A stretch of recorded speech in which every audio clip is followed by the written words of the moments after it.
Piensen ustedes que ante una situación económica difícil como vivió la Nueva España entre 1800 y 1810, una crisis política genera una revolución. No se necesita ser muy buen historiador para saber este tipo de cosas. Eso fue lo que pasó a principios del siglo XIX. Que si tuvieron que ver los virreyes, que si tuvieron que ver los nuevos funcionarios, por supuesto que tuvieron que ver. Por acción, en el caso de algunos, el caso de Revillagigedo, que no creo que lo haya hecho intencionalmente, pero digamos, porque permitió o no vigiló con suficiente celo las fronteras de la Nueva España, porque actuaron con demasiado dominio sobre la población novohispana, es decir, llegaron pensando que eran nuevos conquistadores de la Nueva España, porque eran gente que venía de España, eso es un agravio que todos conocemos, ¿no? Eran peninsulares y los americanos, españoles americanos, se llamaban a sí mismos, se sentían con derecho a ocupar estas nuevas burocracias que se trajeron durante el periodo de las reformas borbónicas. Porque se les cobraba demasiado el gobierno. Dicen los historiadores económicos que saben mucho, dicen que Nueva España, después de Inglaterra, era la posesión más gravada del mundo, era la que más impuestos pagaba. Y no nada más por la vía del pago de impuestos, es decir, el pago de la alcabala o el pago del tributo para el caso de los indios o el pago del impuesto a la minería para el caso de los que producían minas, etcétera, etcétera, etcétera. Había una costumbre que se genera precisamente durante el periodo de las reformas borbónicas de pedir dinero prestado a la población por parte de la corona. La corona le pedía dinero prestado a la gente. ¿Cómo le hacía? A través de estos grupos de poder, en concreto, los comerciantes, los mineros, los hacendados, los burócratas. Entonces la corona necesitaba, por decir una cantidad, 1,000 pesos. Y entonces, ¿qué decía? Bueno, los comerciantes tienen que cobrarle a todos los demás comerciantes, a los comerciantes en pequeño, podríamos decir, 200 pesos. Y los hacendados, a los hacendados y rancheros, 200 pesos. Y los burócratas, pues a los burócratas más menores, pues también 200 pesos. Y entonces, ¿qué sucede? Esto se repitió muchas veces.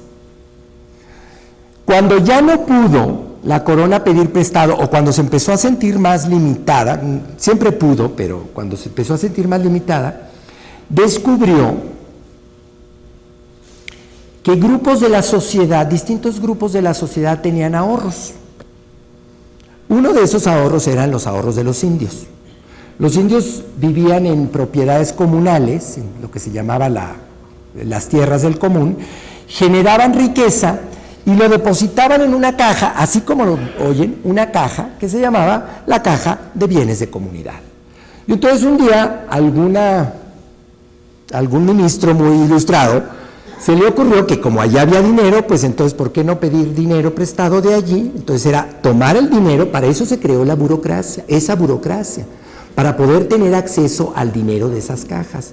Entonces, ¿qué hicieron? Fueron y abrieron la caja, sacaron el dinero y metieron un papelito que decía, te debo tal cantidad de dinero.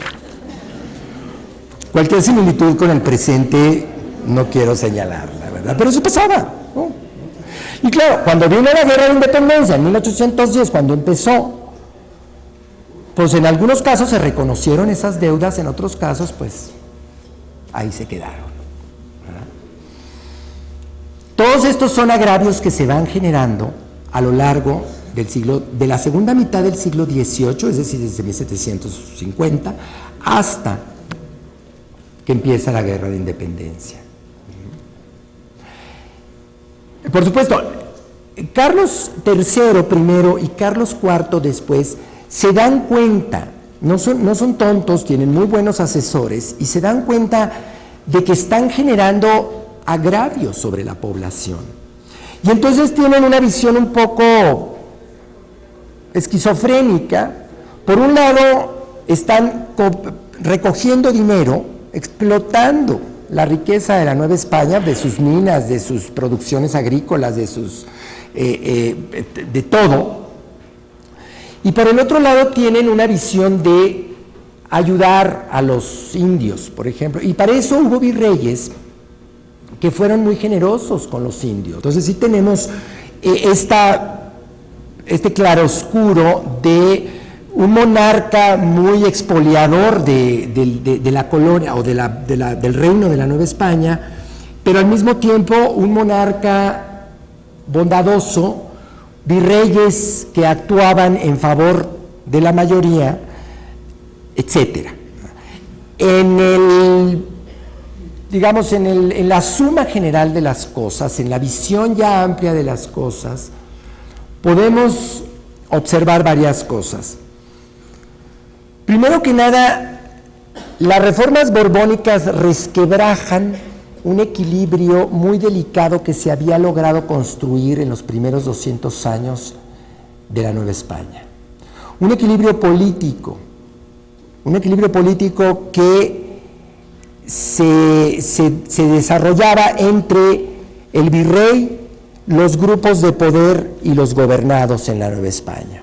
Y la Nueva España había logrado un progreso económico muy importante. Segundo, las reformas borbónicas generan una etapa de progreso económico muy grande, pero una etapa de progreso económico muy grande que beneficia a unos cuantos en el virreinato y a muchos, también unos cuantos o muchos en otras partes del Imperio Español, en concreto España y los acreedores de España. Tercero, las reformas borbónicas generan en la sociedad de la Nueva España la conciencia de que son distintos de los españoles, lo que David Bredin llama el nacionalismo criollo. ¿Y por qué? Por una serie de medidas que son aparentemente triviales, pero que son muy importantes. La creación de la vida pública, la creación de lugares en donde se reúne la gente, la apertura, si se le puede decir así, la apertura política y social que implicó permitir que la gente se pusiera a discutir lo que decía la Gaceta de México, que aparece precisamente a finales de los años 70, el primer periódico en la Nueva España. Todo esto genera la idea de que son distintos, estas personas son distintas. Si a eso le agregamos que los funcionarios, todos estos funcionarios nuevos que llegaron a América, fueron gente que trabajaba para el rey y para sus intereses propios, y que muchas veces ni siquiera consideraba al resto de la gente, pues entonces se genera un disgusto en contra del gobernante. Acuérdense, Hidalgo no se levanta en contra del rey, se levanta en contra del mal gobierno. ¿Por qué? Porque es el funcionario, ese funcionario local, el subdelegado teniente, el intendente, el cobrador de impuestos, el que le molesta al rebelde novohispano. No es el rey es un rey bondadoso, es un rey que quiere a los indios, es un rey que quiere a sus súbditos. En cambio, el funcionario es un funcionario malo que solo opera con sus propios intereses y en contra de la población general.